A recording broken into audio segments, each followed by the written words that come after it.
Hello guys, so amo na ni ang atong pispan. Nagbakal ko sa crayfish, 3 ka bilog. Ang amo na ngin atong na-tryo. Pero duwa ka babae ug isa ka laki.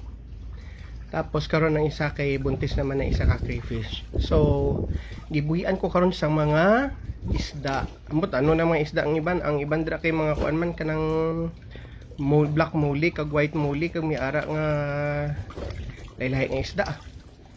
So amo na siya. Isa ka adlaw pag abot ko sa balay gabi na dula akong crayfish gipangita ko gid bisan diin diri sa balay pero hindi ko na gid siya makita. Ambot din siya nagkadto basi nagalakaw ang crayfish kalayo. So hindi ko na makita giungkat ko na tanan-tanan nga pwede taguan sa crayfish sa bilog balay wa gid.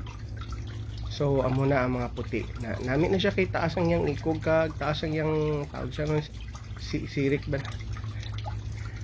So na makita niyo ang gagmay guys, may gagmay ako dira nga bagong anak nga molly ato.